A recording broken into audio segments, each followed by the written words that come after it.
तो हेलो दोस्तों, लेकर आए हैं आपके लिए क्लास 10th का एनसीईआरटी मैथमेटिक्स चैप्टर 3 का सॉल्यूशन। तो चलिए इस वीडियो के माध्यम से हम क्लास 10th के एनसीईआरटी मैथमेटिक्स को सॉल्व करते हैं। एक्सरसाइज 3.1 है, इसमें आपको ग्राफ खींचने को सिखाया गया है।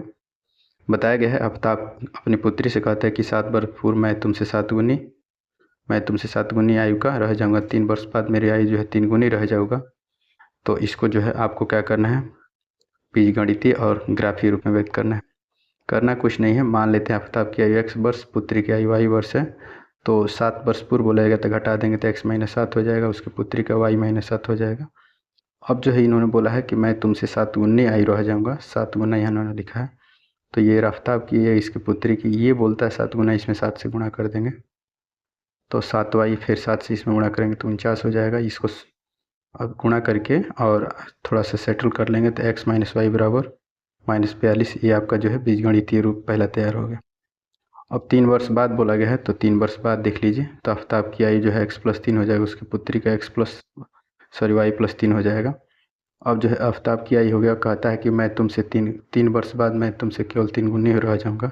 तो आफ्ताब है, उसकी पुत्री का आयु x+3, इसका ये 3 गुना, तो इसमें 3 से गुणा कर देंगे, 3 से गुणा करें 3y या 3 3 9, ये प्लस इधर रहेगा तो माइनस में, तो x - 3y बराबर 6। ये दूसरा हो गया। इसका आपको करना क्या है कि ये आपका फाइनल आंसर हो गया, एक क्वेश्चन का जवाब जिसमें मिल गया। बीजगणित का इसका ग्राफ खींचना है, तो इसका क्या करिए, इसका टेबल बनाइए, इसका टेबल बनाइए। तो इसके लिए टेबल मैंने बाकायदे जो है यहाँ पे x के जगह पर आप 0 भरेंगे, y के जगह पर कुछ भरिए। यहाँ पे जैसे y के जगह पर 5 भरा गया, 6 भरा गया, 0 ही भर सकते हैं, कोई दिक्कत नहीं है। तो x का मान निकल जाएगा, और इसका आप जो है फाइनली जो है क्या करेंगे, ग्राफ खींच लेंगे, ऐसे ग्राफ खींच लेंगे। ठीक है, तो इसे ग्राफ खींचना है। ग्राफ खींचना नॉर्मली आपको आना चाहिए, क्योंकि आपको इसके पहले भी बहुत सारा पार्ट में बताया गया है।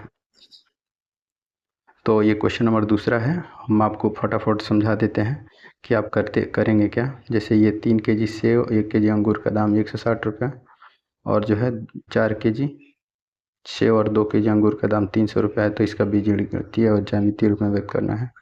मान लेते हैं 1 किलो सेव का दाम x है, 1 किलो अंगूर का दाम y है। तो इन्होंने दोनों मिलाकर 160 रुपये में कर दिया, तो 2x + y, चूँकि 1 kg है तो y में 1 से गुणा y हो जाएगा, 2x + y 160 हो जाएगा। ये आपका आंसर होगा। दूसरा हो गया आपका, दोनों मिलाकर 300 रुपये में खरीद रहा है, तो ये 4 kg खरीदा है, फिर 2 kg, तो 4x + 2y 300 हो जाएगा। इसमें 2 कॉमन कर लेंगे तो ये 2x + y, और ये कटा देंगे इधर कॉमन करके, तो 3 से तो 150 हो जाएगा। ये आपका हो गया, ये आपका हो गया, दोनों का आलेख खींच देंगे। ये आपका आंसर हो गया है। लेकिन इसका आलेख खींचने के लिए आप क्या करेंगे, बॉक्स बना लेंगे। यहाँ देखिए बॉक्स बना दिया गया है, और बॉक्स बना करके और आप आराम से इसका आलेख खींच सकते हैं। अपने मन से कोई भी नंबर भर सकते हैं। यहाँ पे मैनुअली आपको एक समझाने के लिए मैंने बोला है, तो आप इसको अपने मन से कोई नंबर भर के सॉल्व कर लेंगे। इसका ग्राफ भी यहाँ पे प्लॉट कर दिए, इसका ग्राफ कुछ ऐसे होगा। आइए एक्सरसाइज 3.2 देखते हैं। 3.2 में आप देखिए, इसको ना बोला है निम्नलिखित जो है समस्याओं को रैखिक युग्म बनाइए और उसकी ग्राफीय विधि सॉल्व करिए। कक्षा 10 के 10 विद्यार्थियों ने गणित पहेली में भाग लिया। यदि लड़कियों की संख्या लड़कों की संख्या से 4 अधिक है, तो प्रतियोगिता में भाग लेने वाले लड़कों और लड़कियों की संख्या ज्ञात करना है। मान लेते हैं कि लड़कों की संख्या x है, लड़कियों की संख्या y है, दोनों मिलाकर 10 है, तो x + y बराबर 10 होगा, इक्वेशन 1 हो जाएगा। अब यहाँ पे लड़कियों की संख्या लड़कों से 4 अधिक है, तो ये लड़की हो गया लड़का, और ये 4 ज़्यादा है, तो लड़कियों की संख्या लड़कों से 4 अधिक है, y 4 अधिक है, इसमें 4 जोड़ देंगे तो x, ठीक है ना, y बराबर x + 4 हो जाएगा। इसको इधर लाएंगे तो ये माइनस में हो जाएगा, तो y - x हो जाएगा। ये आपका दूसरा इक्वेशन हो गया। तो ये आपका आंसर हो गया। इसमें करना क्या है, इसका आलेख खींच लेना है। आलेख खींच करके दोनों में आप परापरी जो है x का भरेंगे तो y का निकल जाएगा, x का भरेंगे y का निकल जाएगा। भर करके निकाल करके इसका आलेख खींचेंगे, कुछ आलेख इसका इस तरह आएगा। तो कहने का मतलब है कि वीडियो को थोड़ा फास्ट बनाया जा रहा है, ताकि कुछ बच्चे क्विक रिवाइज करना चाहते हैं जल्दी, उनके लिए वीडियो बनाया गया है।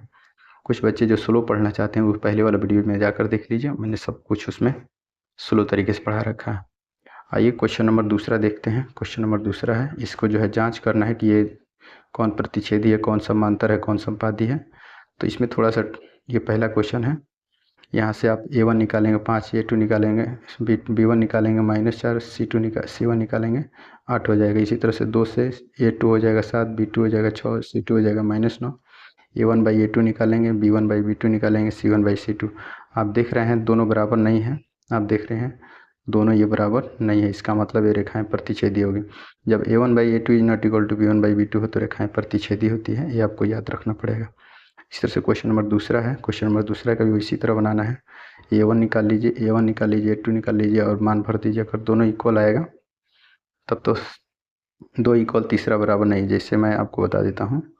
जैसे A1/A2 equal B1/B2 equal C1/C2 तो संपाती हो जाएगा।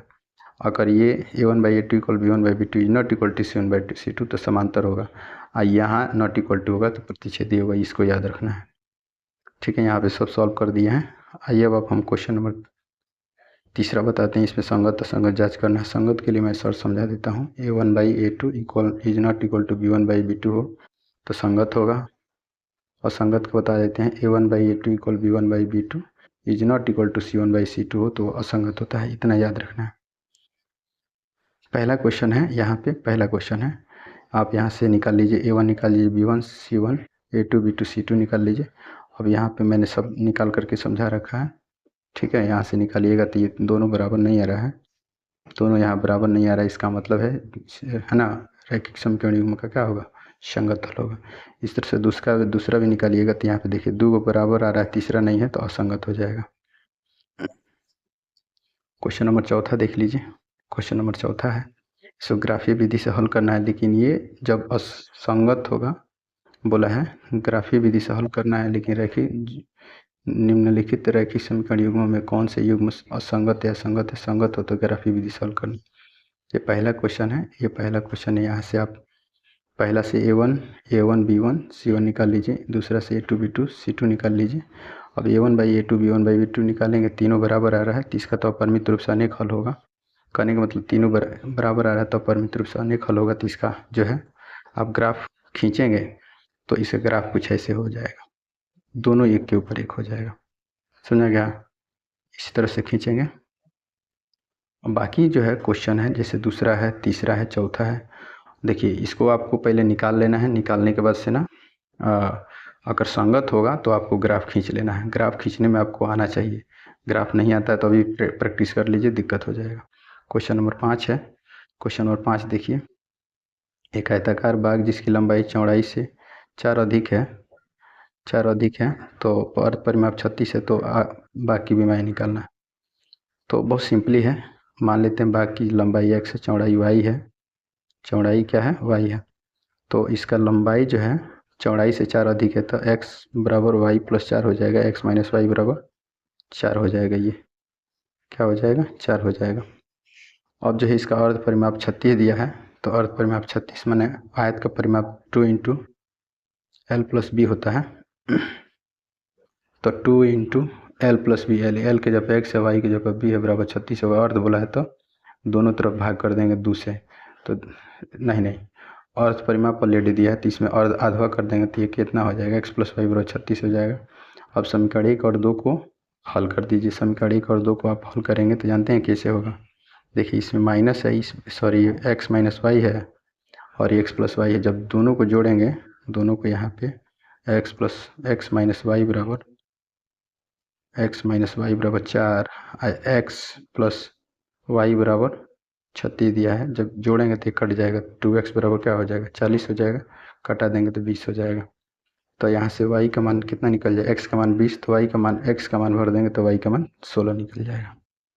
तो इसी क्वेश्चन को सॉल्व करते हैं, बहुत फास्ट करेंगे। क्वेश्चन नंबर 6वां है। इसको जो है इसका ऐसे कंडीशन लिखना है, एक ऐसा समीकरण लिखना है जिससे कि रेखाएं प्रतिच्छेदी हो जाए। तो प्रतिच्छेदी होने के लिए A1/A2 is not equal to B1/B2 होना चाहिए। तो एक तो इन्होंने दे रखा है, एक निकाल लेते हैं और एक और अपने मन से लिख लेते हैं। जैसे यहाँ पे A1/A2, देखिए यहाँ पे मैंने लिखा है A1/A2 3/2/3, B1/B2 3/2, C1/C2 -8/-7। यहाँ अपने मन से कुछ भी लिख सकते हैं, तीनों बराबर नहीं आना चाहिए तभी प्रतिच्छेदी होगा। अब बोला है समांतर के लिए, तो एक ऐसा लिखना है जिसमें समांतर हो। समांतर के लिए कहने का मतलब है कि दो बराबर आना चाहिए। तो ये वो दिया है, ये वो अपने मन से लिखना है, तो यहाँ हमने लिख दिया है। ठीक है, ये मैंने लिख दिया है यहाँ पे, समांतर होने के लिए ये वाला मैंने लिख दिया है। समझा गया? संपाती होने के लिए तीनों बराबर होना चाहिए। एक ऐसा इक्वेशन आपको लिखना है जिससे कि संपाती हो जाए। तो इसके लिए मैंने यहाँ पे, ये आपका बुक में दिया है, ये आपको जो है मैंने अपने मन से लिखा है। जैसे आप निकालिएगा ना इसका 2/4, 2/4, 3/6, 8/16, तो तीनों बराबर आएगा। तो अपने मन से कोई उदाहरण दीजिए जिसमें तीनों बराबर हो। अब जो है यहाँ पे इसका बोला है कि इसका ग्राफ खींचिए और त्रिभुजों के शीर्षों का निर्देशांक भी लिखिए। तो ये आपका x - y + 1 = 0 है। ठीक है, ठीक। तो इसको y बराबर हो जाएगा x + 1 हो जाएगा। ठीक है, यहाँ से आप इसका दोनों का जो है ये इसका आप यहाँ से बॉक्स बना लीजिए, यहाँ से निकाल लीजिए, फिर यहाँ से निकाल लीजिए, और एक बॉक्स बना करके और इसका ग्राफ खींच देंगे। तो इसका ग्राफ कुछ ऐसे आएगा। अब इसका शीर्ष का निर्देशांक बोला है, तो ये वाला शीर्ष होता है, जहाँ कटेगा वही आपको लिख देना, यही इसका आंसर हो जाएगा। समझा गया? तो इस तरह से जो है आपने देखा कि 3.1 बहुत कम समय में मैंने इस वीडियो को कंप्लीट किया, इस क्वेश्चन को कंप्लीट किया। किसी तरह का दिक्कत है तो कमेंट करिएगा। चैनल पर पहली बार है तो चैनल को सब्सक्राइब कर लीजिएगा, बेल आइकन प्रेस कर लीजिएगा। इस वीडियो को मेन बनाने का तात्पर्य यह है कि बच्चे जल्दी रिवाइज करना चाहते हैं, उनके लिए वीडियो बनाया जा रहा है। जो बच्चे धीरे से पढ़ना चाहते हैं स्लो, उनके लिए थोड़ा सा दिक्कत हो सकता है, तो थोड़ा सा प्रयास करें ताकि वो भी फास्ट सीख सकें। मिलते हैं अगले वीडियो में, तब तक के लिए बहुत बहुत धन्यवाद।